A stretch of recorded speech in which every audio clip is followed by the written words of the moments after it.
drank from cassava.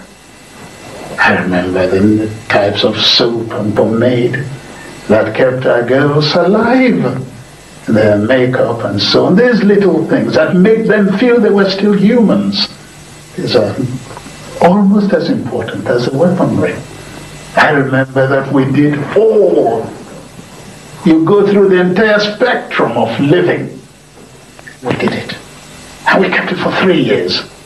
Even now, I still feel very proud of the fact. Oh yes.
Let's